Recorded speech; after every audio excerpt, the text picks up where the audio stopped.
Good morning students. हम चर्चा कर रहे हैं बिजनेस लॉज के बारे में, व्यापारिक संनियम। इसमें आज हम चर्चा करेंगे प्रस्ताव का खंडन, रिवोकेशन ऑफ प्रपोजल। प्रस्तावक के विरुद्ध स्वीकृति का संवहन पूरा होने से पहले किसी भी समय प्रस्ताव का खंडन किया जा सकता है, किंतु इसके बाद नहीं। ये धारा 5 में कहा गया है कि जब तक स्वीकृति का संवहन पूरा नहीं हुआ हो उससे पहले प्रस्ताव का खंडन किया जा सकता है। तो इससे स्पष्ट है कि प्रस्तावक अपने प्रस्ताव का खंडन करना चाहता है तो वह प्रस्ताव ग्रहीता यानी संभावित स्वीकृता द्वारा स्वीकृति देने से पहले किसी भी समय प्रस्ताव का खंडन कर सकता है। स्वीकृति प्रस्तावक की जानकारी में आने के बाद प्रस्तावक का प्रस्ताव खंडित करने का अधिकार समाप्त हो जाता है। फॉर एग्जाम्पल, ए बी को अपना मकान बेचने का प्रस्ताव पत्र द्वारा करता है। अब बी ए के प्रस्ताव की स्वीकृति का पत्र लिखता है, या ए चाहे तो बी द्वारा इस पत्र को लेटर बॉक्स में डालने से पहले किसी भी समय खंडन की सूचना पहुंचाकर अपने प्रस्ताव का खंडन कर सकता है। किंतु जो ही बी स्वीकृति का पत्र लेटर बॉक्स में डालता है, जिसे पुनः प्राप्त करना असंभव हो जाने पर ए का प्रस्ताव रद्द होने का अधिकार समाप्त हो जाता है। यहाँ ये स्पष्ट समझ लेना चाहिए कि स्वीकृति का पत्र डालने से पहले ही संभावित स्वीकृता को प्रस्ताव के खंडन का पत्र या तार या अन्य साधन से संदेश मिल जाना चाहिए, किंतु कभी कभी संयोगवश प्रस्ताव पत्र या प्रस्ताव का संदेश तथा उसके खंडन का संदेश एक साथ ही प्राप्त होते हैं, तो ऐसी दशा में भी प्रस्ताव का खंडन ही हुआ माना जाएगा। उदाहरण के लिए इस संबंध में लंदन एंड नॉर्थ बैंक बनाम जोन्स का मामला है। इस मामले के अनुसार जोन्स ने बैंक में 15 तारीख को 100 अंश खरीदने का प्रस्ताव किया तथा 26 तारीख को उस प्रस्ताव का खंडन पत्र डाक में डाला। खंडन का पत्र बैंक के कार्यालय में 27 तारीख को ही सुबह 8:40 पर प्राप्त हुआ। उधर बैंक ने 26 तारीख को ही जोन्स को अंश आवंटित कर दिए तथा उसके आवश्यक प्रपत्र तैयार करवा लिए और 27 तारीख को ही सुबह एक विशेष दूत के हाथ उन्हें पोस्ट ऑफिस में डालने को भेज दिया। लेकिन उस विशेष दूत ने वह पत्र एक पोस्टमैन को दे दिया, जिसने उसे सुबह 11 बजे डाक में डाला। न्यायालय ने निर्णय दिया कि जोन्स ने अपने प्रस्ताव का उचित रूप से खंडन कर दिया था। यहाँ ये बात है कि प्रस्ताव के खंडन यानी रिवोकेशन ऑफ प्रपोजल तथा प्रस्ताव के निरस्तीकरण रिजेक्शन ऑफ प्रपोजल में अंतर है। प्रस्ताव का खंडन प्रस्तावक द्वारा किया जाता है, जबकि प्रस्ताव का निरस्तीकरण प्रस्ताव प्राप्त करने वाले द्वारा किया जाता है। जब कोई प्रस्ताव ग्रहीता किसी प्रस्ताव को अस्वीकार कर देता है तो वह निरस्त प्रस्ताव कहलाता है। अब प्रस्ताव के खंडन एवं निरस्तीकरण की जो विधियां हैं वो इस प्रकार है। पहला है सूचना देकर। अधिनियम में ये स्पष्ट व्यवस्था है कि प्रस्ताव के विरुद्ध स्वीकृति का संवहन पूरा होने से पहले किसी भी समय प्रस्तावक प्रस्ताव के खंडन की सूचना देकर प्रस्ताव का खंडन कर सकता है। ये धारा 6(1) में दिया हुआ है। स्वीकृति दे देने के बाद प्रस्ताव का खंडन कभी भी नहीं किया जा सकता है। प्रस्ताव के खंडन की सूचना प्रस्ताव ग्रहीता को उसके द्वारा स्वीकृति देने से पूर्व प्राप्त नहीं होती है तो वह खंडन वैध नहीं माना जाएगा। खंडन की सूचना प्रस्तावक स्वयं अथवा उसका अधिकृत एजेंट पत्र द्वारा, तार द्वारा, telephone, cell phone, SMS, email अथवा अन्य किसी उचित तरीके से दे सकता है। प्रस्ताव का खंडन स्पष्ट या गर्भित रूप से किया जा सकता है। इसमें एक निर्धारित अवधि के लिए खुले रखे गए प्रस्तावों का भी खंडन किया जा सकता है यदि वो कुछ बातें पूरी करे या शर्तें पूरी करे। जैसे प्रस्ताव के खंडन के समय तक प्रस्ताव की स्वीकृति न दे दी गई हो, या प्रस्ताव को एक निश्चित अवधि तक खुला रखने के लिए प्रस्ताव ग्रहीता ने कोई प्रतिफल न दिया हो। प्रस्ताव का खंडन या निरस्तीकरण सूचना के संवहन के बिना भी किया जा सकता है। ऐसी स्थिति में न तो प्रस्तावक प्रस्ताव का खंडन कर सकता है और न प्रस्ताव ग्रहीता ही प्रस्ताव को अस्वीकार कर सकता है, फिर भी प्रस्ताव समाप्त हो जाता है। ऐसा सामान्यतः कुछ परिस्थितियां जो है उसमें किया जा सकता है, जैसे आगे आएगी। निर्धारित अवधि की समाप्ति है, उचित समय व्यतीत है, स्वीकर्ता द्वारा प्रस्ताव की शर्तों को पूरा नहीं करना है, इसमें ये सारी चीज़ें आएगी। तो दूसरा है निर्धारित अवधि की समाप्ति पर यदि प्रस्तावक ने प्रस्ताव की स्वीकृति के लिए कोई समय या अवधि निर्धारित कर दी है और प्रस्ताव ग्रहीता उस अवधि में स्वीकृति देने में असमर्थ रहता है तो प्रस्ताव अपने आप समाप्त हो जाता है। यदि निर्धारित अवधि से पूर्व ही प्रस्ताव का खंडन कर दिया जाता है तो भी वह वेद खंडन माना जाएगा।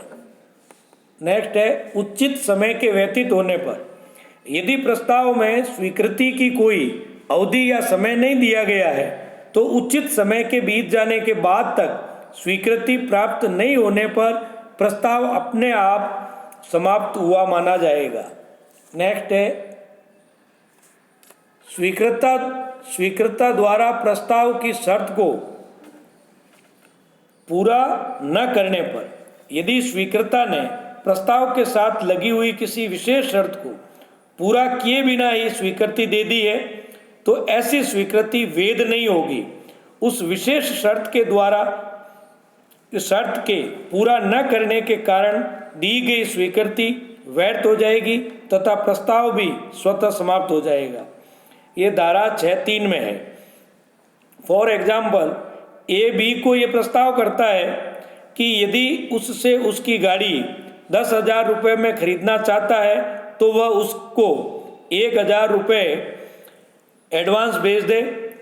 यदि बी गाड़ी खरीदने की स्वीकृति तो भेज देता है किंतु वह 1,000 रुपये नहीं भेजता है तो यह स्वीकृति व्यर्थ है। साथ ही ऐसी अधूरी स्वीकृति के परिणाम स्वरूप गाड़ी बेचने का प्रस्ताव भी समाप्त हो गया है।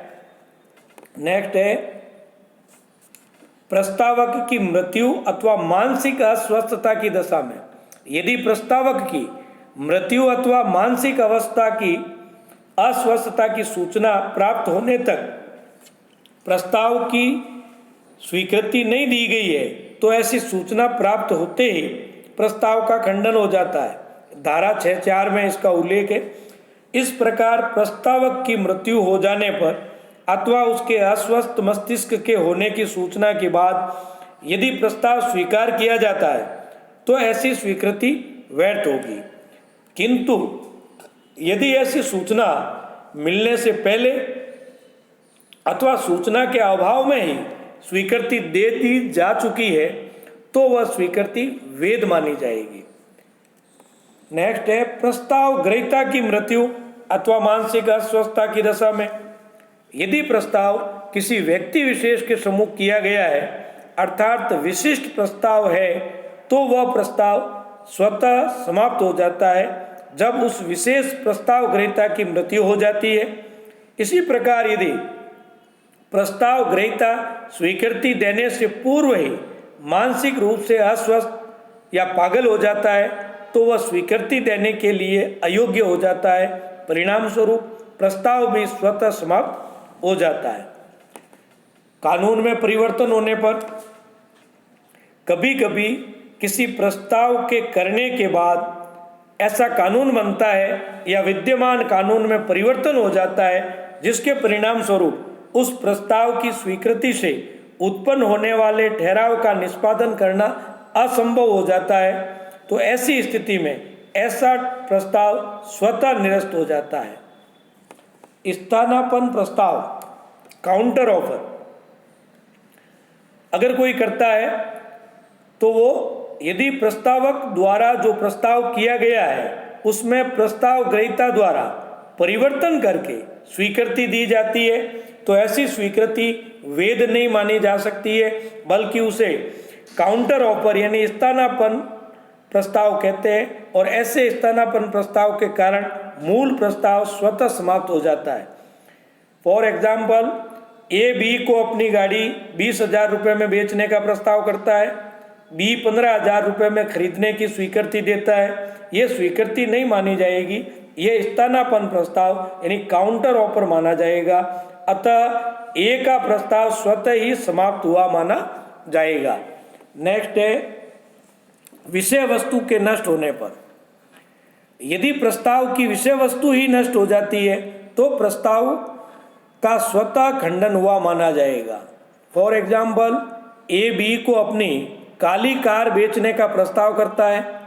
प्रस्ताव के तत्काल बाद ही स्वीकृति देने से पहले ही वह कार एक सड़क दुर्घटना में नष्ट हो जाती है। यह प्रस्ताव स्वतः खंडित हो गया है। नेक्स्ट है प्रस्ताव अस्वीकार कर देने पर। यदि प्रस्तावित किसी प्रस्ताव को अस्वीकार करने की स्पष्ट सूचना दे देता है तो प्रस्ताव समाप्त हो जाता है। Hindustan aluminium corporation limited versus UP electricity board के मामले में इलाहाबाद उच्च न्यायालय ने यही निर्णय दिया था। उसके बाद आता है स्वीकृति का खंडन, रिवोकेशन ऑफ एक्सेप्टेंस। धारा 5 में ये उल्लेख है कि स्वीकृता के विरुद्ध स्वीकृति का संबंध पूरा होने से पहले किसी भी समय स्वीकृति का खंडन किया जा सकता है, किंतु बाद में नहीं। ये जो धारा है इसका विश्लेषण करने से स्पष्ट होता है कि प्रस्तावक को स्वीकृति पत्र मिलने से पहले किसी भी समय स्वीकृति का खंडन किया जा सकता है, किंतु स्वीकृति पत्र पहुंचने के बाद स्वीकृति का कभी भी खंडन नहीं किया जा सकता, किंतु स्वीकृति का संबंध पूरा होते ही प्रस्ताव एवं स्वीकृति का अस्तित्व समाप्त हो जाता है और अनुबंध का निर्माण हो जाता है। फॉर एग्जाम्पल, जयसिंह अपना जयमहल बेचने का प्रस्ताव 10 सितंबर को उदय सिंह को पत्र द्वारा करता है। उदय सिंह 15 सितंबर को अपनी स्वीकृति भेजता है। उदय सिंह अपनी स्वीकृति का खंडन इस स्वीकृति पत्र के पहुंचने से पहले किसी भी समय कर सकता है। यदि हम ये मान लें कि उदय सिंह का स्वीकृति पत्र 17 सितंबर को 10 बजे पहुंचता है, तो हम ये कह सकते हैं कि उदय सिंह 17 सितंबर को 10 बजे से पहले किसी भी समय अपनी स्वीकृति का खंडन कर सकता है। परंतु इस संबंध में ये बात महत्वपूर्ण है कि यदि स्वीकृति पत्र और स्वीकृति के खंडन का तार दोनों एक साथ ही पहुंचे तो भी स्वीकृति का खंडन माना जाएगा, क्योंकि स्वीकृति का खंडन उस क्षण भी किया जा सकता है जिस क्षण प्रस्ताव ग्रहीता के पास स्वीकृति की सूचना का पत्र पहुंचता है, किंतु उसके बाद नहीं। ये धारा 5 के एक उदाहरण है, उसके आधार पर ये दिया गया है। ये बात ध्यान रखनी चाहिए कि यदि स्वीकृति संचार के तात्कालिक या तात्क्षणिक साधनों से दी जाती है, यानी communication such as telephone, cell phone, MMS, SMS, email, fax etcetera, तो स्वीकृति का खंडन करना असंभव ही हो जाता है, क्योंकि वो तत्काल पहुंच जाती है। फॉर एग्जाम्पल, राम श्याम को अपना स्वीकृति पत्र भेज देता है, किंतु बाद में वह अपनी स्वीकृति का खंडन करते हुए एक तार या एसएमएस या फैक्स भेजता है तथा स्वीकृति के खंडन का संदेश तथा स्वीकृति का पत्र दोनों ही श्याम को एक साथ प्राप्त होते हैं, तो यह स्वीकृति का वैध खंडन हो गया है। धारा 5 का अंतिम उदाहरण। तो स्वीकृति के खंडन के संबंध में अंग्रेजी राज नियम तथा भारतीय अनुबंध के प्रावधानों में कुछ अंतर है। भारतीय अनुबंध अधिनियम में तो स्वीकृति पत्र प्रस्तावक के पास पहुंचने के पहले किसी भी समय स्वीकृति का खंडन किया जा सकता है, किंतु अंग्रेजी राजनियम के अनुसार स्वीकृति पत्र डाक में डालने के बाद स्वीकृति का खंडन नहीं किया जा सकता है। तो इस तरह से प्रस्ताव और स्वीकृति का खंडन कैसे किया जाता है, क्या क्या स्थिति है, उसके बारे में आज चर्चा हुई। आज के लिए इतना ही। धन्यवाद।